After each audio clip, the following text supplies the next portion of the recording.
No todos los momentos que cambian tu vida llegan con ruido. Algunos llegan en silencio, con una frase corta, casi indiferente, que parte tu mundo en dos sin previo aviso. Mi esposo me miró a los ojos, sostuvo la pequeña bolsa de regalo que yo había preparado con tanto cuidado y dijo: «Ese no es mi hijo». No gritó, no dudó, no preguntó, solo lo afirmó, como si estuviera diciendo algo obvio. Y en ese instante, supe que todo lo que creía sobre mi vida era mentira. Me llamo Valeria Soto, y durante 7 años pensé que tenía un matrimonio estable. No perfecto, pero sólido. De esos que sobreviven a los días malos porque tienen más historia que problemas. Vivíamos en una casa amplia en las afueras de Dallas. Teníamos rutinas, amigos en común, cenas los viernes y ese tipo de conversaciones cómodas que llenan el silencio sin incomodidad. Yo trabajaba como diseñadora de interiores y él, Julián, manejaba una empresa de logística que, según él, estaba creciendo más rápido de lo esperado. Sobre el papel, éramos una pareja envidiable. Pero el papel, como aprendí después, aguanta cualquier mentira. Si miro hacia atrás, las señales estaban ahí. Siempre lo están. Solo que una decide ignorarlas porque enfrentarlas significa aceptar que algo está mal, y eso da más miedo que cualquier verdad. Todo empezó unos meses antes de esa noche. Julián comenzó a cambiar pequeños hábitos. Nada lo suficientemente grande como para alarmarme, pero sí lo bastante constante como para dejar una sensación incómoda. Empezó a responder llamadas en otra habitación. A salir por trabajo en horarios extraños. A proteger su teléfono como si contuviera secretos de estado. La primera vez que lo noté, estábamos cenando. Su celular vibró, miró la pantalla y lo giró boca abajo de inmediato. ¿Todo bien? Pregunt. Sí, solo trabajo. Respondió, sin mirarme. Y yo, lo dejé pasar. Porque confiar es más fácil que investigar. Luego vino el tema del dinero. Siempre habíamos manejado una cuenta conjunta. Era lo práctico.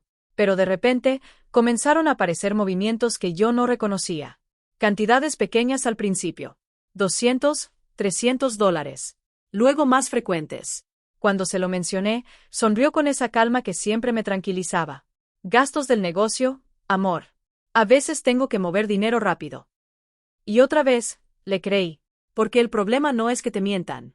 El problema es cuando quieres creer la mentira. 2 semanas antes de todo, empezó a hacerme preguntas sobre mi pasado. Específicamente sobre Daniel. Daniel fue mi primer esposo. Nos casamos jóvenes, demasiado jóvenes. Duramos poco más de 3 años. No hubo drama, ni traiciones, ni escándalos. Solo el desgaste silencioso de 2 personas que crecieron en direcciones distintas. Después del divorcio, él se mudó a otra ciudad y perdimos contacto por completo. Durante años, Julián nunca mostró interés en él. Hasta entonces. ¿Alguna vez vuelves a hablar con Daniel? Me preguntó una noche, como si fuera una curiosidad casual. No. Hace años que no sé nada de él, respondí. Asintió, como archivando la información. Pensé que era celos. Ahora sé que era cálculo. El día que descubrí que estaba embarazada, sentí miedo, pero también una felicidad que no sabía cómo explicar. No lo habíamos planeado exactamente, pero tampoco lo habíamos evitado. Y en mi mente, eso significaba que estábamos listos. Compré una pequeña ropa de bebé, blanca, sencilla, y la guardé en una bolsa con la prueba y una nota. Quería que fuera un momento especial. Quería ver su cara iluminarse. Quería que ese instante fuera el inicio de algo nuevo. Lo que no sabía, es que para él, sería el final. Llegué a casa más temprano de lo normal. Él estaba en la cocina, revisando su laptop. «Te traje algo», le dije, sonriendo. Le entregué la bolsa. Observé cada uno de sus movimientos. Cómo abría el papel. Cómo sacaba la ropa. Cómo veía la prueba. Y luego, cómo su expresión cambiaba. No fue sorpresa. No fue emoción. Fue algo frío. Calculado. Como si ya supiera. Dejó todo sobre la mesa con cuidado. Demasiado cuidado. Me miró. Y dijo esas palabras que todavía escucho en mi cabeza cada vez que intento dormir. Ese no es mi hijo. Ray. Fue automático. Una reacción absurda ante algo que no tenía sentido. ¿Qué dices? Pregunt. Pero él no cambió la expresión. No voy a discutir esto, Valeria. Sé lo que has estado haciendo. Sentí como si el aire desapareciera de la habitación. ¿De qué estás hablando? No soy un idiota, dijo, más firme. Llevo meses viendo señales. Signals. Esa palabra me golpeó más fuerte que cualquier insulto. No te he engañado, dije, tratando de mantener la calma. Pero él ya había tomado una decisión. Tienes hasta esta noche para irte. Así, sin más. Sin conversación. Sin duda. Sin espacio para defenderme. Intenté acercarme, tocar su brazo, hacerlo entrar en razón. Se apartó, como si yo fuera alguien desconocido. A las 9 de la noche, estaba sentada en mi coche, estacionada frente a un supermercado abierto 24 horas, con una bolsa en el asiento del copiloto y una vida que ya no reconocía. No lloré de inmediato. Solo me quedé ahí, mirando el volante, tratando de entender cómo una sola frase podía destruirlo todo. Pero en medio de ese silencio, algo empezó a encajar. Porque Julián no era impulsivo. Nunca lo había sido. Y los hombres que actúan sin pensar, no preparan salidas tan limpias. Encendí el auto, pero no arranqué. Me hice una sola pregunta. Si él estaba tan seguro, que sabía que yo no. Esa noche no dormí. No en el sentido real de la palabra. Cerré los ojos un par de veces, apoyé la cabeza contra la ventana del coche, pero mi mente no se detuvo ni un segundo. Cada escena de los últimos meses empezó a reorganizarse en mi cabeza, como piezas que antes no encajaban, y ahora comenzaban a hacerlo de una forma inquietante. Porque había algo que no tenía sentido. Julián no era un hombre impulsivo. Nunca lo fue. No tomaba decisiones importantes en caliente. Siempre analizaba, medía, calculaba. Incluso en discusiones pequeñas, prefería retirarse antes que reaccionar sin pensar. Entonces, ¿por qué esa certeza absoluta? No preguntó. No dudó. No quiso pruebas. Actuó como alguien que ya tenía una conclusión antes de escuchar la noticia. Y eso significaba algo. A las 3 de la mañana, con el frío filtrándose lentamente por las ventanas del coche, tomé mi teléfono y busqué un nombre que no había escrito en años. Daniel Herrera. Mi ex esposo. Los resultados aparecieron de inmediato, pero no eran lo que esperaba. No había redes sociales activas. Ni fotos recientes. Ni rastro claro de su vida actual. Pero sí había algo más. Un artículo. Pequeño. Escondido entre resultados irrelevantes. Publicado meses atrás en un sitio financiero local. Lo abrí. Y sentí como el pulso se me aceleraba. La empresa que Daniel había fundado después de nuestro divorcio había sido adquirida. No mencionaban cifras exactas, pero sí hablaban de una transacción multimillonaria respaldada por un grupo de inversión importante. Me quedé mirando la pantalla en silencio. Multimillonaria. Daniel. Y entonces, todo cambió de forma. Julián había preguntado por él. Varias veces. En poco tiempo. Había movimientos extraños de dinero. Había distancia emocional. Y ahora esto. No era una coincidencia. Era una línea. Y yo estaba justo en el medio sin haberlo visto. Apagué el teléfono lentamente. De repente, ya no me sentía confundida. Mi sencha observada. Como si todo lo que había pasado no hubiera sido una reacción, sino parte de algo que llevaba tiempo construyéndose. El amanecer llegó sin que me diera cuenta. La luz empezó a filtrarse sobre el estacionamiento, y con ella, una claridad incómoda. No podía quedarme paralizada. Si Julián había tomado una decisión tan extrema, tenía que haber una razón más grande que una simple sospecha. Y si había una razón, yo iba a encontrarla. Lo primero que necesitaba era ayuda legal. No para divorciarme todavía, sino para entender exactamente en qué posición estaba. Con manos frías pero firmes, busqué en mis contactos y encontré el número de Laura Méndez, una abogada que había conocido en un proyecto de remodelación hacía un par de años. No éramos amigas, pero recordaba algo importante. Era directa, eficiente, y no se dejaba impresionar fácilmente. Le escribí un mensaje corto. Soy Valeria Soto. Necesito asesoría urgent. Es un tema personal. ¿Tienes disponibilidad hoy? La respuesta llegó 20 minutos después. 9 a.m. Ven a mi oficina. No preguntó nada más. Y eso me dio más tranquilidad de la que esperaba. Antes de ir, necesitaba una cosa más. Acceder a mis cuentas. Abrí la aplicación del banco con una sensación extraña en el estómago. Y ahí estaba. El número. $42. Parpedy. Volví a cargar la pantalla. $42. 2 días antes, había más de 28,000. Sentí algo frío recorrerme la espalda, pero no fue sorpresa. Fue confirmación. Revisé los movimientos. 3 transferencias grandes, hechas la noche anterior. Entre las 9:30 y las 10:15. Justo después de que me echara de la casa. Justo después de asegurarse de que yo no pudiera reaccionar. No era solo que me hubiera expulsado. Era que había limpiado todo. Dinero. Acceso. Seguridad. Me había dejado sin nada, de forma intencional. Cerré la aplicación despacio. No lloré. No grité. Porque en ese momento, entendí algo fundamental. Esto no era un matrimonio rompiéndose. Era una estrategia ejecutándose. Llegué a la oficina de Laura a las 8:50. El lugar era sobrio, profesional. Todo en tonos neutros. Nada innecesario. Ella entró exactamente a las 9. Me miró una vez, rápida, evaluando. Cuéntame todo, dijo. Y lo hice. Sin adornos. Sin dramatizar. Sin omitir nada. Cuando terminé, el silencio en la sala era denso, pero no incómodo. Era preciso. Laura tomó una hoja, anotó un par de cosas y luego me miró directamente. Voy a decirte esto sin suavizarlo, dijo. Lo que describes no parece una reacción emocional. Parece una acción premeditada. Assentí lentamente. Vació la cuenta conjunta, continuó. Eso ya es un problema legal serio. Y el hecho de que lo hiciera justo después de echarte, lo empeora. ¿Puede quedarse con ese dinero? Pregant. No, respondió. Pero intentará hacerlo. Se inclinó ligeramente hacia adelante. Ahora, la pregunta importante es otra. ¿Por qué ahora? Eso mismo me había estado persiguiendo toda la noche. Respire hondo. Creo que tiene que ver con mi ex esposo. Laura no reaccionó de inmediato, lo cual me dijo que estaba procesando. Le conté lo que había encontrado. El artículo. La venta. El dinero. Cuando terminé, apoyó el bolígrafo sobre la mesa. Si tu esposo sabía algo sobre esa operación antes que tú, dijo, entonces esto cambia completamente el escenario. Sentí un nudo en el pecho. ¿En qué sentido? En que no te está dejando por sospecha, respondió. Te está sacando del camino. El silencio que siguió fue distinto. Más pesado. Más claro. ¿Sacándome del camino para qué?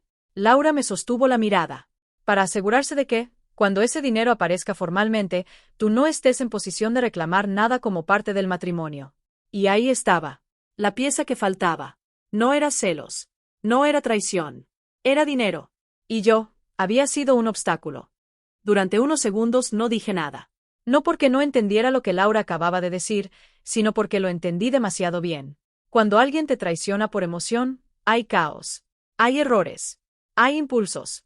Pero cuando alguien te traiciona por dinero, hay orden. Hay tiempos. Hay decisiones calculadas. Y todo lo que Julián había hecho encajaba perfectamente en esa segunda categoría. Necesito que pienses con mucha claridad a partir de ahora, continuó Laura. Cada movimiento que hagas importa. Aseni. Por primera vez desde la noche anterior, no me sentía perdida. Miss Sensha, enfocada. ¿Qué hago primero? Pregant. Primero, protegemos lo que queda, respondió. Segundo, documentamos todo. Y tercero, averiguamos exactamente qué sabía tu esposo y desde cuándo. Eso último era lo más importante. Porque si Julián había actuado con información previa, entonces había una fuente. Y esa fuente no era yo. Salí de la oficina con una lista mental clara, pero también con algo más. Una certeza incómoda. Esto no iba a ser limpio. Ni rápido. Ni fácil. Y tampoco iba a ser solo entre Julián y yo. Había más personas involucradas. Podía sentirlo. Mi siguiente llamada fue la más difícil. Busqué el número que Laura me había conseguido, el despacho legal que había manejado la venta de la empresa de Daniel. Portland. Lejos. Frío. Desconectado de mi vida actual. O eso había creído. Después de unos minutos en espera, una voz profesional respondió. Oficina del señor Gutiérrez, ¿en qué puedo ayudarle? Trade Saliva. Mi nombre es Valeria Soto, antes Valeria Herrera. Creo que podría estar relacionada con un caso que ustedes manejaron. Hubo una pausa breve. Un momento, por favor. El silencio en la línea se sintió más largo de lo que realmente fue. Luego, otra voz. Más firme. Más atenta. Señora Soto, dijo. Hemos estado intentando localizarla. El mundo se detuvo por un segundo. ¿Perdón? Su nombre aparece en documentación vinculada a Daniel Herrera. Necesitábamos confirmar ciertos datos. Sentí como el corazón empezaba a latir más rápido. No tenía conocimiento de eso, respondí. Lo entiendo, dijo. ¿Sería posible agendar una llamada más formal? Hay información que debemos compartir con usted. Cerré los ojos un instante. Ahí estaba. La confirmación. Sí, dije. Hoy mismo, si es posible. En 2 horas, respondió. Le enviaré los detalles. Cog. Y por primera vez desde que todo empezó, sentí miedo real. No del pasado. No de Julián. Sino de lo que estaba a punto de descubrir. Las 2 horas pasaron lentas. Demasiado lentas. Me senté en una cafetería cercana, con un café que se enfrió sin que lo tocara. Mi mente iba y venía entre escenarios. ¿Qué tanto sabía Julián? ¿Cómo lo descubrió? ¿Y por qué actuó justo ahora? Pero había una pregunta más importante que empezaba a tomar forma. ¿Qué había dejado Daniel, exactamente? A la hora acordada, recibí la llamada. Señora Soto, comenzó el abogado. Iré directo al punto. Daniel Herrera estructuró parte de sus activos en un fideicomiso antes de la venta de su empresa, Respire Hondo. Y usted figura como beneficiaria. No respondí. No porque no quisiera, sino porque mi mente estaba tratando de procesar la dimensión de esa frase. ¿De qué tipo de activos estamos hablando? Logré decir. Hubo una breve pausa, como si eligiera cuidadosamente las palabras. El valor estimado supera los 60 millones de dólares. El sonido del lugar desapareció. Las conversaciones alrededor. La máquina de café. Todo. ¿Cómo es posible? Sí, sir. El señor Herrera nunca modificó ciertos elementos clave del fideicomiso original, explicó. Y tras la venta, esos valores se incrementaron considerablemente. Me apoyé contra la mesa. ¿Esto es inmediato? No exactamente, respondió. Hay un proceso. Verificación de identidad, firma presencial, validaciones legales. Y hay un plazo. ¿Qué tipo de plazo? 60 días. 60 días. El número quedó flotando en mi cabeza. Si no se presenta dentro de ese periodo, el proceso se complica significativamente. Claro. No podía ser tan simple. Necesito entender algo, dije. ¿Esta información es pública? No en detalle, respondió. Pero la existencia del fideicomiso podría inferirse si alguien supiera dónde buscar. Y ahí estaba. La última pieza. No era que Julián hubiera adivinado. Había investigado. Había encontrado algo. Y había actuado antes de que yo lo supiera. Gracias, dije finalmente. Cog. Y me quedé ahí, inmóvil. 60 millones. 60 días. Y un esposo que me había echado de casa, justo antes de que todo eso llegara a mí. No era coincidencia. Era timing. Perfecto. Frío. Calculado. Saqué mi teléfono. Lame Elora. Tenías razón, dije en cuanto contestó. Esto nunca fue sobre una sospecha. ¿Qué encontraste? Respire Hondo. Soy beneficiaria de un fideicomiso. Más de 60 millones. Silencio. Luego, una sola frase. Entonces vamos tarde. ¿Tarde? Tu esposo ya sabía, dijo. Y si ya tomó medidas financieras, eso significa que no es lo único que ha hecho. Un escalofrío me recorrió el cuerpo. ¿Qué más podría hacer? Laura no dudó. Intentar presionarte, intimidarte, o forzarte a tomar decisiones rápidas antes de que entiendas completamente tu posición. Miré a mi alrededor. Por primera vez, el mundo se sintió inestable. No le voy a dar esa ventaja, dije. Y en ese momento, supe que era verdad. Porque algo había cambiado dentro de mí. La mujer que se quedó en ese coche la noche anterior, ya no estaba. En su lugar, había alguien que empezaba a ver el juego completo. Y esta vez, no iba a perder. Salí de la cafetería con una claridad que no había sentido en días. El miedo seguía ahí, sí, pero ya no me controlaba. Ahora tenía forma, dirección. Ya no era una sombra difusa. Era una advertencia útil. 60 días. Ese era el límite. Pero para Julián, ese plazo había empezado mucho antes que para mí. Y eso significaba que yo iba varios pasos atrás, a menos que me moviera rápido. Esa misma tarde compré un boleto a Portland. No lo pensé demasiado. Pensar demasiado era lo que me había mantenido ciega durante meses. Esta vez, iba a actuar. Antes de abordar, regresé a la casa. No sola. Laura había organizado que un oficial me acompañara. Legalmente, yo tenía derecho a entrar. Mi nombre estaba en esa propiedad tanto como el de Julián. Aún así, cuando crucé la puerta, no sentí que estuviera entrando a mi hogar. Sentí que estaba entrando a una escena que ya no me pertenecía. Julián estaba ahí, de pie, en la sala, esperando. No parecía sorprendido. Eso fue lo primero que noté. Volviste, dijo, con una calma que ya no me confundía. Lo miré directamente. Solo por mis cosas. Sus ojos se movieron ligeramente hacia el oficial detrás de mí, evaluando, midiendo. Luego volvió a mirarme. Podríamos haber hablado esto como adultos, dijo. Casi sonreí. Casi. Lo intenté, respondí. Tú ya habías decidido todo. Hubo un silencio breve. Denso. No sabes todo lo que crees que sabes, añadió. Esa frase. Esa necesidad de mantener control incluso ahora. Negué suavemente. No, dije. Pero sé lo suficiente. No discutió. No esta vez. Mientras recogía mis documentos, mi laptop y algunas cosas personales, podía sentir su mirada siguiéndome por la casa. No con enojo. No con culpa. Con cálculo. Como si todavía estuviera buscando una forma de ajustar el resultado. Cuando terminé, me detuve en la puerta. Una cosa más, dije. Esperó.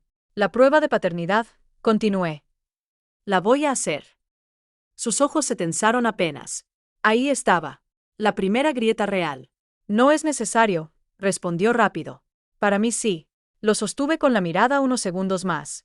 Porque cuando salga el resultado, no va a cambiar lo que hiciste. Salí sin esperar respuesta. El vuelo fue silencioso. No dormí. Pero esta vez no fue por ansiedad. Fue porque mi mente estaba demasiado ocupada organizando todo. Cada detalle. Cada movimiento. Cada posible jugada del otro lado. Portland me recibió con lluvia. Fría, constante. Como si la ciudad no tuviera prisa por nada. En la oficina del abogado, todo fue exactamente como lo habían descrito. Documentos. Verificaciones. Firmas. Procesos. 4 horas que definían el resto de mi vida. Cuando terminó, el abogado me miró con una leve inclinación de cabeza. La primera transferencia se realizará en los próximos días. Asentí. No sonreí. No celebra. Porque entendía algo importante. El dinero no era la victoria. La claridad sí. Regresé a Dallas 3 días después. Y no tuve que esperar mucho. La llamada llegó esa misma semana. Número desconocido. Contest. Valeria, dijo una voz femenina que reconocí de inmediato. Soy la madre de Julián. Cerré los ojos un segundo. Claro. Faltaba ella. ¿Qué quieres? Pregunt. Hablar, respondió. Como mujeres adultas. Casi idéntico a lo que había dicho su hijo. Misma estrategia. Diferente tono. Accept. No porque confiara, sino porque quería escuchar. Llegó puntual. Impeccable. Sonriente. Como si nada de esto fuera una guerra silenciosa. Se sentó frente a mí y colocó las manos sobre la mesa con delicadeza. Todo esto se ha salido de control, comenzó. Pero aún podemos solucionarlo. No dije nada. Julián está dispuesto a arreglar las cosas, continuó. A reconocer errores. A reconstruir. La miré. ¿A cambio de qué?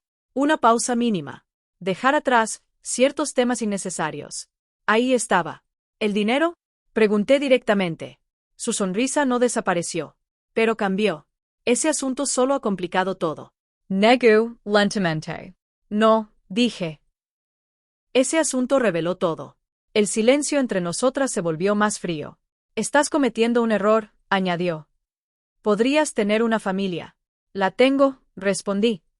Solo que no es la que ustedes planeaban. Se inclinó ligeramente hacia adelante. No entiendes con quién estás lidiando. Y esta vez, sí sonreí. Pero no como antes. Ahora sí, dije. Perfectamente. Mil avant. La conversación había terminado antes de empezar. Esa noche, recibí la confirmación. La prueba de paternidad. Positiva. Julián era el padre. Me quedé mirando el resultado unos segundos. No por duda, sino por lo que representaba. No era una sorpresa. Era una prueba. La prueba de que todo había sido una mentira construida con intención. Se la envié. Sin mensaje. No hacía falta. El resto se resolvió más rápido de lo que esperaba. La evidencia. Las transferencias. Los registros. Todo empezó a alinearse. Y cuando finalmente se sentó frente a sus propios actos, Julián hizo lo único que le quedaba. Cedar. El acuerdo llegó semanas después. Yo conservaba todo lo que me correspondía. Sin condiciones. Sin silencios obligados. Sin control. El matrimonio terminó en papel. Pero en realidad, había terminado mucho antes. El día que eligió el dinero sobre la verdad. Hoy, meses después, vivo en una casa distinta. Más pequeña. Más tranquila. Mi hija duerme en la habitación de al lado mientras escribo esto. A veces la miro y pienso en lo cerca que estuve de no entender nada. De aceptar la versión equivocada. de salir de mi propia vida sin hacer preguntas. Pero hice una. Solo una. ¿Qué sabía el que yo no? Y esa pregunta lo cambió todo. Si alguna vez te encuentras en un momento donde todo parece romperse sin sentido, no te apresures a creer la historia que te dan. Porque a veces, lo que parece un final, es solo alguien intentando sacarte del camino antes de que descubras tu verdadero lugar.